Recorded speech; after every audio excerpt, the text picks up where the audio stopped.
We're live. We're live. Hello, everyone. I am with Keith Jefferies, who is now based in LA. Welcome, Keith, to Infection. It's nice to see you. So tell me, how are things in LA now that everything's been shut down? I think we're into like at least week 8 or 9 now. So what is life like? I think it's March 75th now. So yeah, everything is locked and there's no production going on as far as I know. Maybe some small commercials and things that people are shooting in their own homes. Right. But I don't know. Where are you? Like, where are you living? And are you able to get the groceries? Like, what is it like going out and shopping? And it looks like, and just from photos I've seen, that the air looks more clear in LA. So tell me what it's like for you. Okay, so we're downtown, and there's 3 grocery stores here. There's Ralph's, which is Kroger in the Midwest, and there's Smart and Final, and there's Whole Foods, which I don't know why anyone would want to go in there, but they're there, because that's crazy. But yeah, there's plenty of groceries. There's street markets as well. They're open, and there's staggering people going through, so you can... if you get there and it's really busy, they'll just hold you back. So it's not just a crowd of people, although it is generally a crowd of people because it's groceries. So it's less than it used to be? Like less people shopping and everything? No, about the same number. It was crazy for a little while, for the first week or two, because everyone just went, oh my God, I have nothing to do. I must go out shopping and buy everything. And now it seems to be fairly normal, except there's some things you can't get, like dry yeast for baking and flour, but that's eventually what's coffee filters. Why the Chemex coffee filters you can't get? But right, so to make pour overs you can't. So yeah, you're living without pour overs. Okay. No, we hoarded some. So you have enough. Well, good. Yeah. So, and it's you and Laura, yes? Or yeah. The two of you? Yes. Okay. So how's Detroit? Oh, well, I'm about 20 minutes outside of Detroit, and my neighborhood, we're doing fine. I mean, I did have a neighbor with that got COVID, and she's still not 100. She said her brain's not 100%. She's not quite up to like where she feels like she needs to be. But in Detroit proper, I mean, it's been terrible. I mean, we've been, as far as people getting sick and everything, I have driven down a couple times to pick up carry out from different restaurants down there. And it's just, it's like every day is Sunday as far as the traffic goes. Although I'd say probably in the last week or so, maybe it's been seeming like more people are out or more people are working. It might just be the weather has changed and gotten better. So yeah. Mm-hmm. And I've talked to a couple people about potential jobs, but it's more like, what are people asking for, I guess, was kind of what the calls were about. I don't know if anything will come of it. And it's hard to know when people are going to really be ready to go back into any kind of production, like what we remember production being like. Yeah. So just as far as,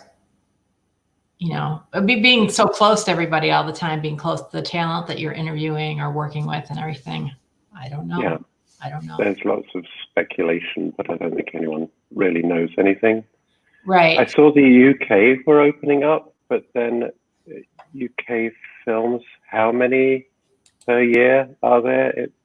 You could probably put them all on the Warner Brothers back lot. We have someone saying hello. Do you know Suzanne Janik? Yes. You do? Well, she's saying hello. She's watching us right now. Hi.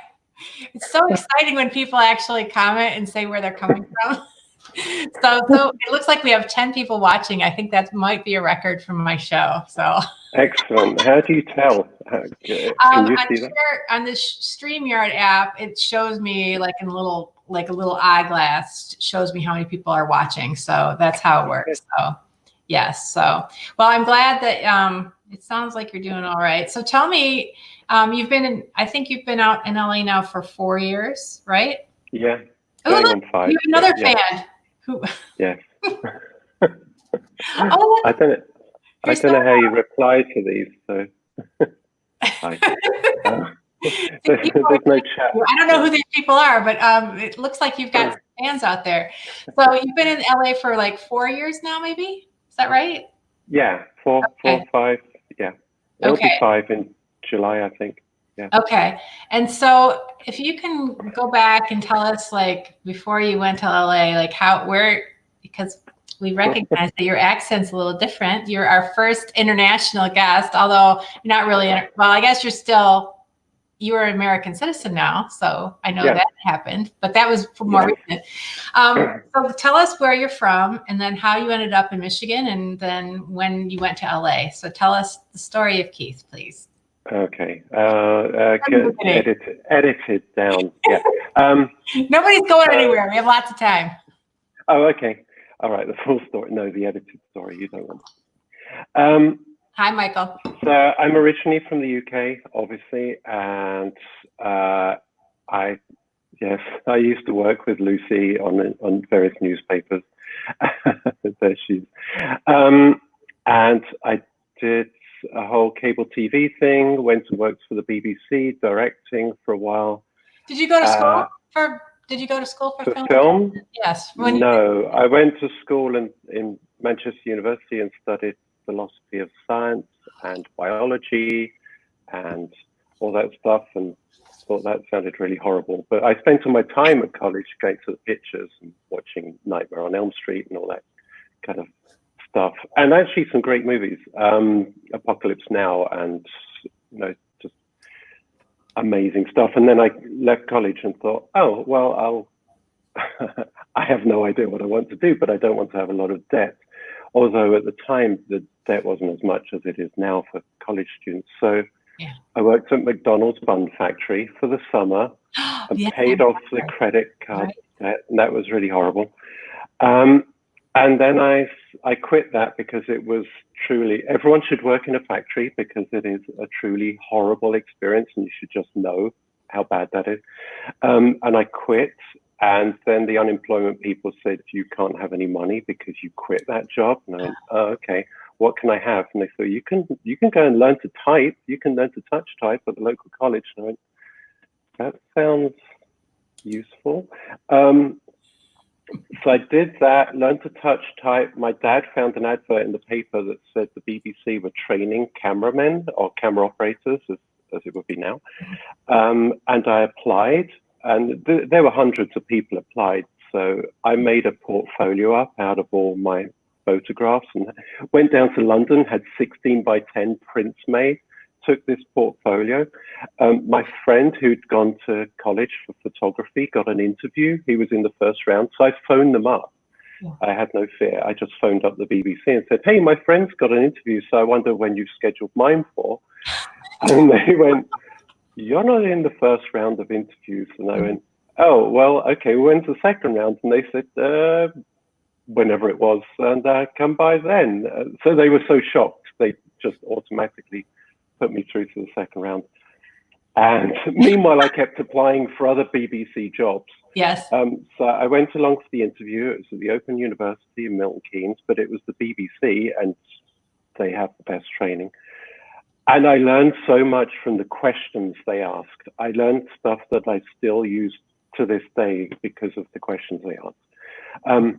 Like what kind of questions? They gave us classical paintings, and they took 2 L-shaped pieces of cardboard and said, what's the subject of this painting? And some of them, there were no right answers. It was like a Rembrandt, so you have multiple subjects. Right, but they were looking at how you interpreted it and how you viewed it. Yes. And they're saying, and they're going, pick a subject. They're basically saying, make a bold decision, which I thought was fascinating. And also, how do you make a 2-dimensional plane, which is what we're all looking at the moment, appear 3-dimensional, which took me a while to figure out. Part of it is lighting, part of it is depth of field, part of it is having foreground, midground, background. So I learned from that, and I got through to the final round. So there were 16 people at that point after 8 jobs, and they said, where would you like to work? Would you prefer to work at Television Centre in London or here at Milton Keynes? And I went, no, television center. And they went, yeah, okay, bye. So I didn't get the job, which was frustrating. And I ended up working as a typesetter on a local newspaper, Watford Observer. I kept applying for the BBC and kept going on film courses and stuff. And my parents would say, what do you want for your birthday? And I said, they're teaching how to shoot for 3 days on 16mm. Why didn't you send me on this class? And that's what I did, and just went and did as many of those as possible. And so this is probably what, the late 80s, early 90s? 80s, 90s, yeah. And after 2 years typesetting at Watford Observer, my boss there said, I thought you wanted to go into journalism, like, because I knew I'd gone down to the careers library and I'd read the books that said if you want to work in film, you start in television, and television recruits from local newspapers, it recruits researchers who then become producers, and they do all the directing, and at least at the BBC, your class as an assistant director if you're a BBC, assistant producer if you're a director, which is weird. Anyway, I knew that that's how that system worked. And if I wanted to become a researcher, I'd have to be a journalist. So I kept bugging the editor, and I went in, and he said, why do you want to be a journalist? I said, because that's the BBC will recruit me to do their production training. And he went, nah, you're not doing that. So I went back to typesetting, and 6 months later, my boss said, at the time, said, why don't you go and ask about being a journalist again? So I went back, and Peter Wilson Leary, who may or may not be watching this, sorry, Peter, said, why do you want to be a journalist again? I said, you know, Pete, I've decided I want your job. And he went, that's how I got that. And he said, you can't have my job, but it's a much better answer than the one you gave me last time. So we're going to send you off to our training course for however many months it was. And that was great. I got journalism training, which was the equivalent to a postgraduate. And then I went back, worked at St Albans Observer, and one day this press release landed on my desk, and it said, cable is coming, 10 extra channels. Hi, Jane. 10 extra channels. And I thought, yeah, that's, I don't know. So I went out, and there was a payphone outside the office, and I called them up, and I basically said, hi, do you have any jobs? And they went, why don't you come over and talk to us? And I went over and talked to them and found out a bit about what they were doing. And they said, we're not going to start anything for a year. So, sorry if this is all very long, but, you know. No, I think it's really interesting, because I think it's talking about how you just kept, you know, you kept working, you keep going, going back, and you kept going back. And I mean, this is how it is when you're first starting out. And I think people think that you can go to school and then graduate and get right into a job, but like you kind of have to keep at it over and over and over. And I think, I mean, you were able to make it happen there. And then when you ended up in Michigan, you knew what to do, right? You just had to start, you know, working kind of. I made some notes, actually, because one of the things I noticed in Michigan, I'm going to skip ahead because there's a lot of stuff happened in the meantime. But I did learn how to make television, and it was amazing. And everyone said, don't make drama. So I made short dramas, or we made short dramas. We did 5-minute ghost stories. People said, don't make drama, or make drama? They said, don't make drama. It's really labor intensive. It takes time, and you don't have that time. And I went, yeah, whatever. I'm here to make dramas. So I can do whatever I like. I had the power of yes. I was in charge. It was amazing. But anyway, skipping ahead, I met Laura online and came out to Michigan. And one of the things that she took me to was this film festival at the Ypsilanti Puppet Theatre. And it blew me away, because it was just this guy. He had a video projector. He had a box of VHS tapes. He had a white sheet and some duct tape.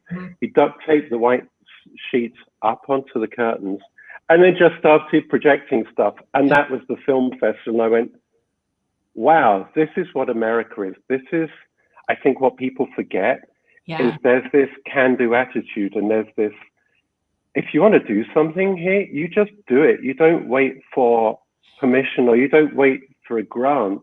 Whereas in England, people will go, I can't do it. I don't have the resources. And mostly you don't have the resources. But these people had no resources either. They just had a box of tapes and some kind of cheap ass video projector. I love that observation, Keith. I really do. It's really wonderful.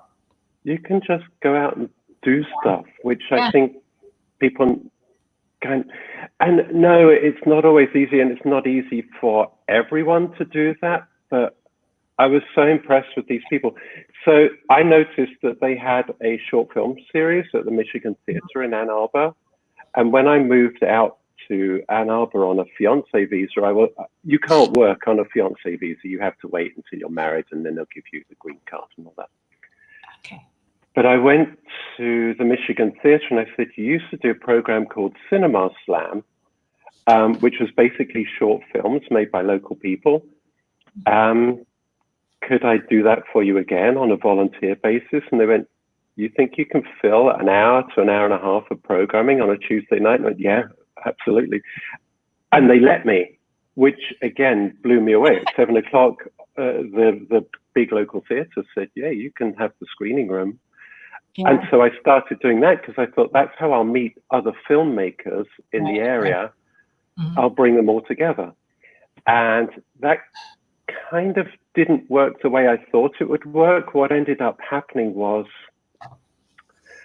I met up with some people in Detroit who were making a project called In Zero. And there's Terry Farris, who worked on In Zero. And yeah, so you were nice. Yeah. Sorry, this is part of the streaming live business that people pop in. These people pop in. Anyway, there was this group making this regular. It was like a 10-minute thing, like a Flash Gordon style series that they showed at the what is it? The Royal Theatre in. Sorry, the art theatre in the main art theatre in Royal Oak. Yes. Yes.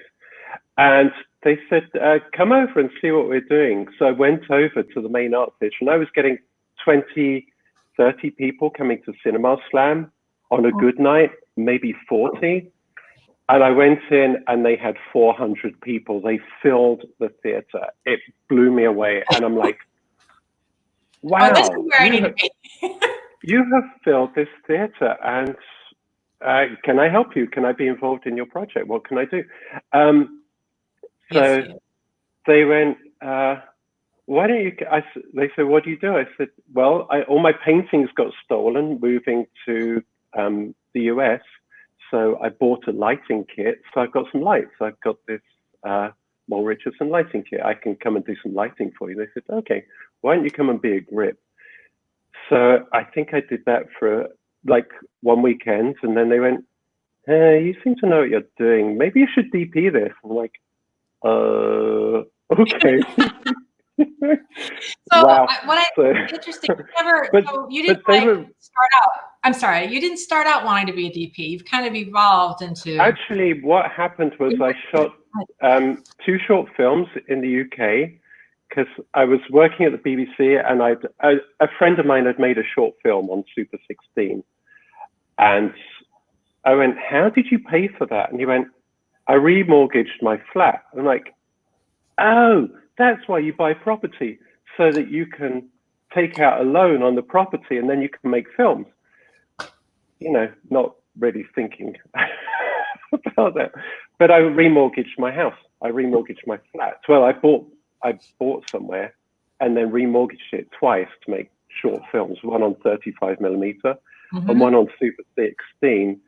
And both times the DPs did a beautiful job, but both times I was frustrated with directing them. So the third time I did a short, I decided I would DP it and direct it. Which I don't recommend, but we shot on 16 millimeter for the third one, and I was really lucky. I had a great camera assistant who's now Kate Reed, who's now a member of the British Society of Cinematographers. I had a really good script written by 2 journalist friends, Lionel Burney and God, I'm going to blank on his name, but Lucy will probably pop up and say, hey, it was, anyway, they sent me this great script, which I completely rewrote and sent it back to them because I said that we can't make that script. How about we make this other script? And they went, okay, that sounds great. God, why am I blanking on his name? Simon Ricketts, who unfortunately passed away at the beginning of last year. And so Simon and I were in the pub one night, and Simon said, I used to go rock climbing, and then I had this accident, and I fell off the cliff and decided never to go climbing again. Anyway, we were shooting the first short film that he wrote. Mm-hmm. And I said, Simon, no one wants to jump off the bridge into the airbag. We had a stunt coordinator came out with a massive airbag. Mm-hmm. And I said, you used to go rock climbing. Could you jump off the bridge? And he went, okay. So he looks over the edge, and there's a 40-foot drop down to the airbag, and it's the middle of the night, and the police have already shown up to say why is there screaming, and why have you got a generator and all that. We went, that's okay. Have a cup of tea and go away. Which is what you do in England. In America, you just go, yeah, it's all right. I'll come quietly into the oh, don't get caught. So Simon jumped off the bridge, and we went, wow, that was great. Can you do it again so we can get some stills for the poster, which we never use? And so I went, yeah, okay. And he's going, God, Keith, it's really good fun. You can do this. And I went, no, it's all right, you do. And so I said afterwards, so it wasn't too bad, was it, Simon? He goes, yeah, it was horrible. I was bricking myself. He did it anyway. And that's how we started making films. And so I moving to Ann Arbor in Detroit area, I was kind of used to that sort of style of filmmaking. So I made some short films there. Then I met the In Zero people, and I went, oh, these people are organized. They have a plan, and I'm still friends with some of them now. They had a schedule. They had a shooting schedule, a post-production schedule, a schedule for screening. They understood those things. They had someone feeding us, radical. And then one of my short films got shown at Planet Ant Film Festival, mm-hmm. and I met Marty Shea there, and we sat out in the back in that garden just drinking beer for the afternoon, and we'd seen each other's films and knew that we were serious. And then somehow through another friend, I got involved with one of Marty's films, literally, with Lon. Yeah. And Marty had called me up because my friend Norm was one of the actors and had said to Marty, Keith can come and gaffer for you. And so I went and gaffered, and it was a really good experience. Oh, and I walked onto their set, and they were chafing dishes, and I went, haha, these are the real filmmakers. I don't know, who are those other people? Right. They're having a location. Yeah. So that was really good. And so I worked with Marty. It must have been around that time that we met. It must have been somewhere. It was around that time that we met. I think you were involved in that film, weren't you? In Literally? Literally, I can't keep them straight. Is that the one that Jamie was in? Because the one that Jamie was in shot at my house in Franklin. Mm-hmm. But I can't. We've been here a couple of times. So, but that was, whatever, 16 years ago. So whatever movie he was making at that point. Ah, okay. Yeah. And I think that was before we did the Comerica stuff. Right. Mm-hmm. Yeah. In the snow and the cold. Oh my God. Yes. Yes, I will drive through 3 feet of snow to be on this set. A 4-hour drive through that snow. That was nuts. I was so keen. Well, it looks like, I don't have the year on here. Why don't I have the year? 2007. 2007 was when that was happening. So, yeah.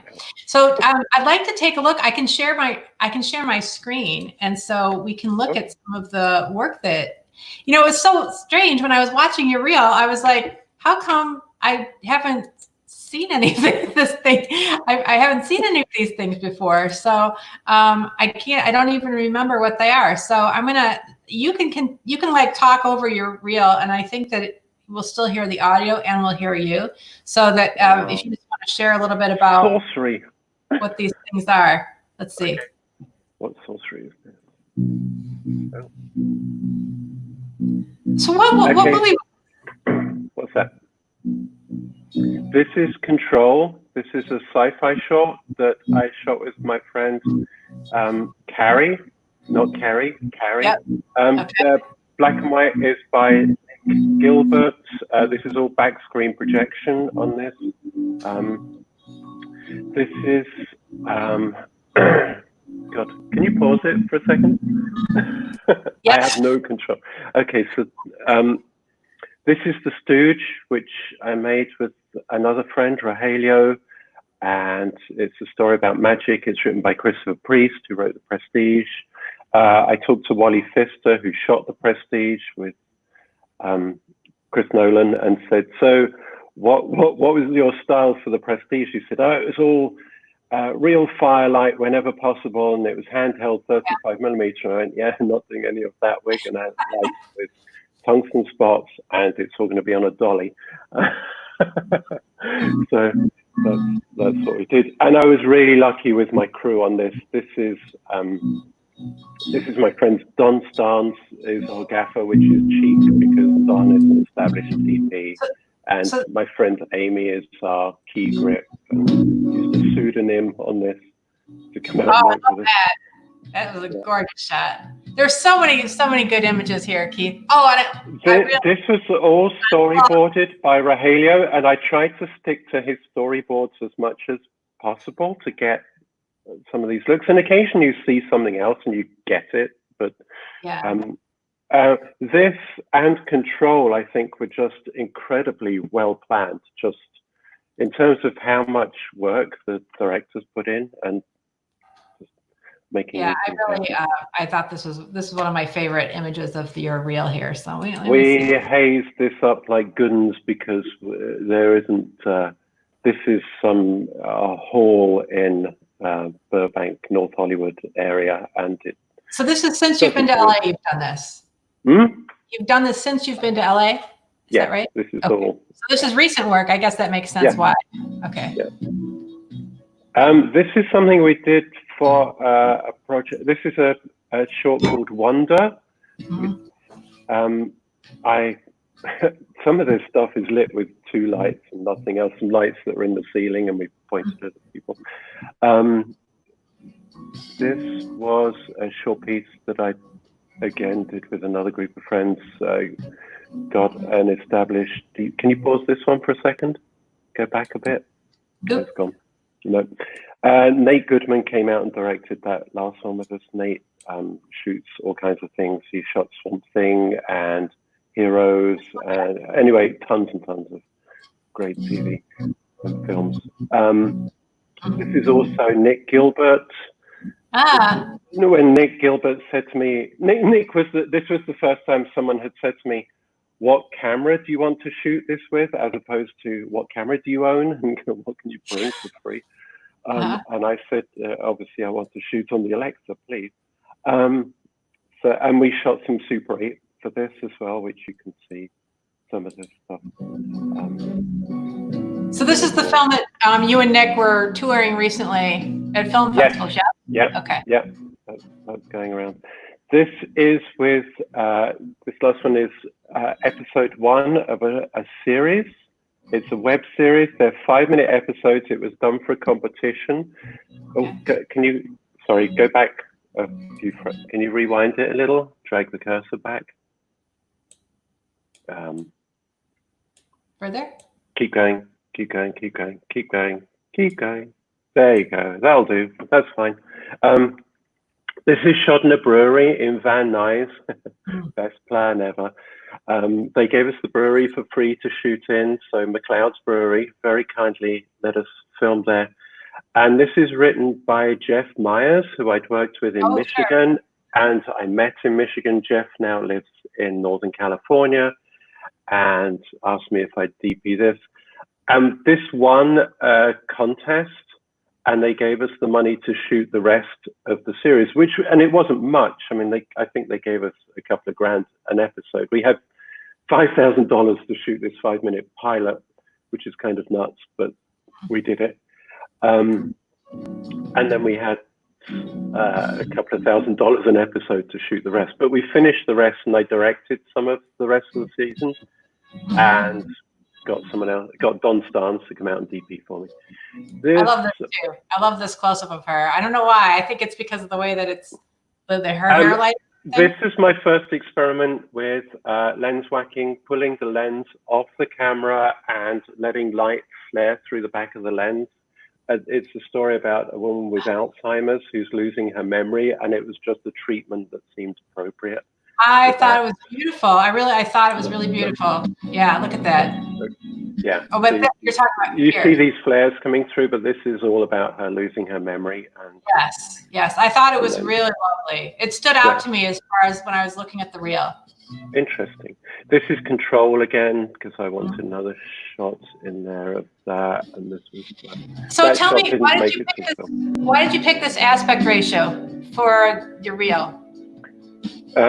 Because it looks cool, Gary. It does look cool. It does look cool. And, I know that's the wrong answer. That's not why you should pick an aspect ratio, because it looks cool.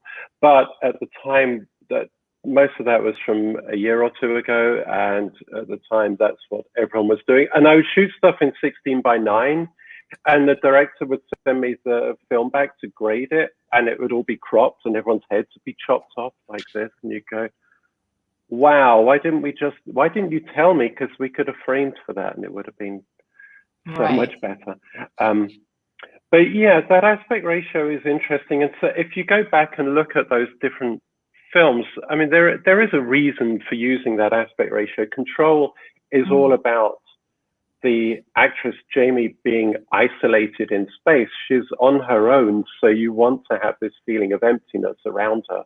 That's what the movie's about. It's a horror short, but and you can watch that on Dust, by the way, on the Dust platform.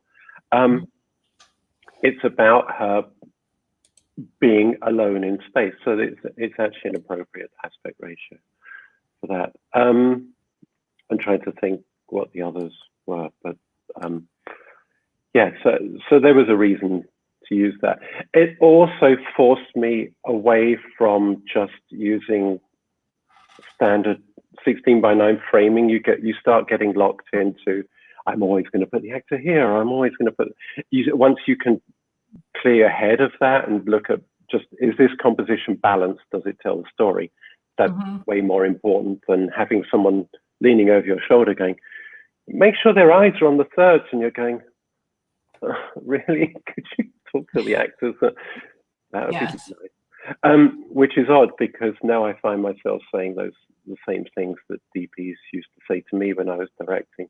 But what I have found is that now that I've done a little more directing since I've been here, it's been really nice to have a DP who I trust, who occasionally I'll look at the monitor and go, yeah, that's what I want. Now I'm going to watch the performance and see if we're going to get that out of it. Because putting that reel together, there were lots of shots that I wanted to put in, and my observation was the performances weren't good enough. And you can tell, even with the sound off, you can tell. That was my first thing. And so when I was directing, I was looking for that, what do I have to push here to get the performance up to the next, just the next level that both myself and the actor is going to be pleased with when they see it at the end of the day. So Keith, I do want you to talk a little bit about, oh, sorry, I forgot to turn off the phone in the house. Or unplug it. I do want you to talk a little bit about what it was like you were in Michigan for 15 years, or 14 years, however long it was. And then you moved to LA, and you were older. So you weren't like 25 moving to LA, you were 45, let's say, moving to LA. Yeah. So tell me a little bit about what it's been like to try and, oh my God, I cannot believe the phone. Do you want to go and hang it up? Bye, Kerry. Okay. Hey, it's the Keith Show. It's what you've always wanted, isn't it? Moving to LA. Okay, so basically, it's like moving to Michigan. You are starting from scratch. You are starting from, and I was lucky. I knew some people here. I'd done the ASC masterclass, which was really good for meeting people. I was also a member of the union at that point, and that's been really useful. But you are starting from scratch. I moved out to Michigan, and I'm restarting from scratch. It took about 5 years to get established there and know enough people that I could get regular work. And I think it takes the same amount of time here. Yeah.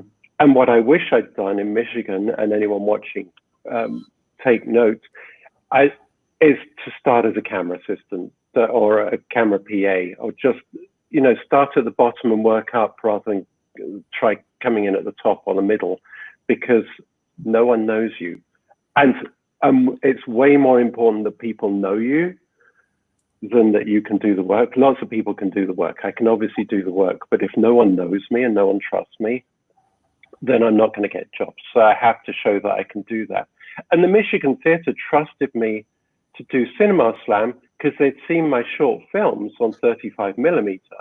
So they knew that I wasn't just strolling in off the street going, oh, who the hell is this guy? They knew that I had some kind of track record, which is useful. But again, being in LA, you have to build up a network. So I'm still doing that. I'm still meeting people and I'm still making things. But this is great. One of the things I realized the other day, there are hundreds of DPs out here.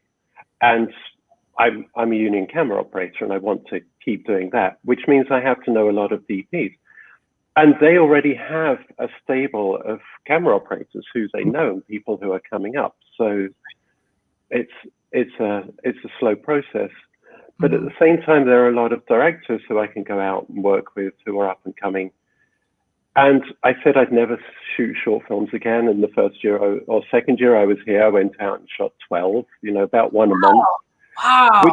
Which was really great because able to do that much work in a year is incredible, because I mean, there's not 12 films that you could even get on here, in Michigan with all, there are 12 films, but they're not going to all go for the same DP. You know what I'm saying? No, so. And there's so many people here who are doing that. There was a festival called Collaboration Film Challenge, and I met a whole bunch of people through that and ended up working on one of Nick's. It was Nick Gilbert introduced me to that project, and I ended up shooting 4 things in 2 weeks for people on that, which was a really good experience. It got me thinking about storytelling instead of just pointing the camera at stuff, which is what's been nice about going to talks at the ASC. They're really focused on how do I tell stories with moving images as opposed to the technical aspect of what gear do you own and what lenses can you bring for free. It's how can I tell a story?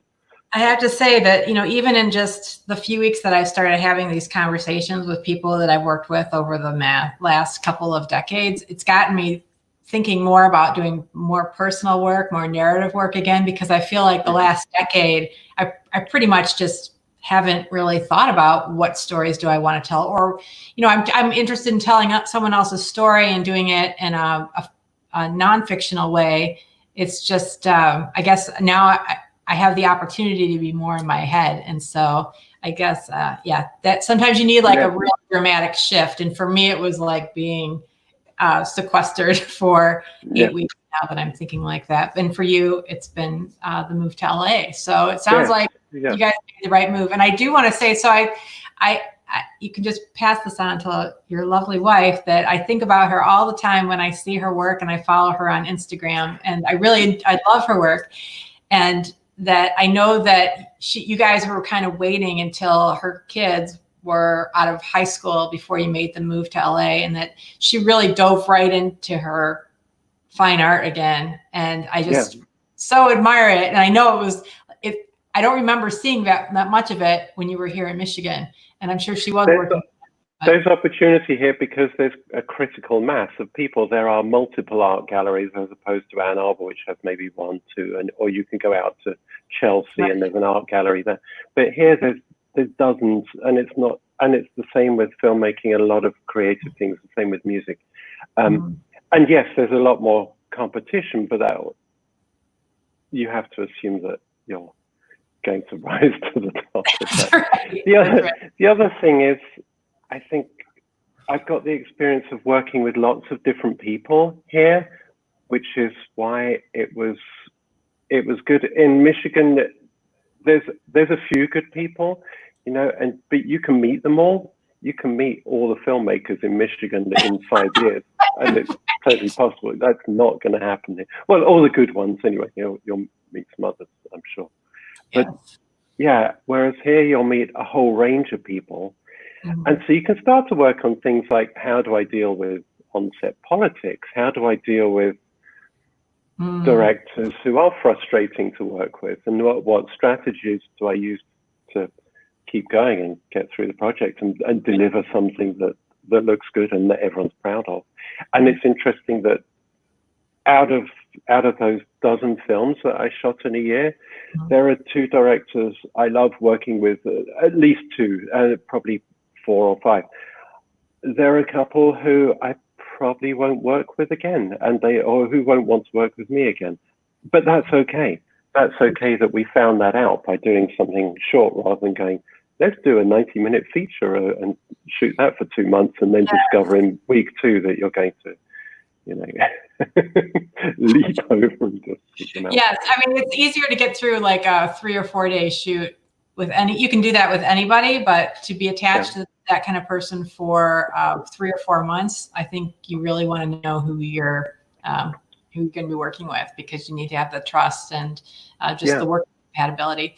So tell me, as far as looking back, what advice would you have for someone that's looking to enter the field today? Like, where would they want to start? And get an internship at a camera rental house if you can. Those are like gold. You want to start learning. If you want to work in the camera department, and obviously there are other departments that you might want to work in. I usually tell people, if you want to work all the time, become the boom operator or become a sound person. Those are the people who are, you open the cupboard door and DPs will fall out of the wardrobe with the camera and a lens package. There are dozens and dozens of them. Sound people. Sound is half your movie. Sound, and if you forget it, if you get it wrong, no one's going to watch. So learn about sound, learn about post-production, because those things are really useful. And try work through the whole process. That's really useful. But if you want to work in the camera department, I still think it's better if you can start at the bottom and work your way up. You'll make the connections that you need later on, because all those people are going to move up and you'll go with them. And you'll also learn a whole bunch of stuff. You know, I'm still filling in gaps in my knowledge, whereas there are people I work with who just know tons and tons of stuff. I was really lucky to meet Amy Snell in Michigan and worked with her a couple of times here as well. She works all the time. She's brilliant. She's an amazing key grip and best boy grip. Blair Plant, excellent. I did, yes. The plank. I don't know. I think that was the name we painted on the side of the van. Thanks for your comment. Yes. But yeah, work through those things, because I don't think I ever would have learned what's needed on set if I hadn't done some editing. And that's just I don't want to be an editor. I don't enjoy that process. Right. I think you have to come at it with fresh eyes. Yeah. You kind of learn from their perspective. You just get a fresh view on what it takes to do their job and what they need, what you can provide them to do it better, and all of that. So, so what have you been doing? Like, what, as we're not allowed to go anywhere, what are you doing to stay busy, and what kind of creative work are you? I've been seeing different photos of you. Yeah. Well, not photos of you, photos you've taken on your Instagram or your Facebook. You can purchase all of those on Shutterstock and Pond5 and Getty Images I've been uploading to. Okay. Basically, I've been uploading iPhone photographs, but I'm also binge watching various TV shows. I've reached out to some DPs who I've met here and had some really great conversations because they're around at the moment. Yeah, So right. I've been really fortunate to have met people who I can pick their brains. That's the great thing about being in LA. You start to meet people who know so much, who you can just learn so much, or you can listen to their podcast, but you discover who they are and then listen to what they're doing or see what they're doing. And also you can ask questions. That blows my mind. I had an hour and a half conversation with Paul Cameron, who shot the pilot for Westworld, but he shot all these films with Michael Mann, and he shoots music videos, all this amazing stuff. And I was just able to ask him questions one-on-one the other day. That was like, oh my God. So stuff like that. Well, I think that's something that's just so good about our business in general, is that people are usually willing to share their knowledge because there's so much to know. There's so much to learn that you really can't, when you hire somebody, you're hiring their whole career of all of that. And so it's been, it's just that collaboration is so refreshing and wonderful. It's a great thing about our business for sure. Yeah. Yeah. And I've got a gearhead set up here to practice with. And I've got a whole bunch of things that I'm doing to just make sure that I'm ready for when things start up again. That I'm not going to be unprepared, I guess. So, yeah. Don't know. Well, I'm just going to say that we probably could do our own show every week and talk about things. So it's been so wonderful to catch up with you, and I really appreciate all of your advice. And it'll be available on YouTube. So if anyone wants to know what you have to say, you can always just shoot them a link. And Keith Jefferies, thank you very much for joining us. It's always such a pleasure to work with you, and it's really been great talking to you. So thanks, Carrie. It's a pleasure working with you as well. I'm glad we had the opportunity several times. Yes, thanks. So we're going to say goodbye. So long, everyone. Okay. And have a good one. Stay safe. Take care. Oops, someone's commenting. Who's the last comment? Let's see what they have to say. Oh, what is the future now for short films? You have that answer? Well, this will stay on for one more answer if you want to answer that. What is the future for short films and independent and guerrilla filmmaking? I have no idea. It will come back. It just as it's always come back. But what's the future right now? We're on hiatus until next year, I think. Right. It's now a time to write more. Write more and write more. Look at what you can learn. And All right. Thanks, everybody. Take care. I'll see you next time.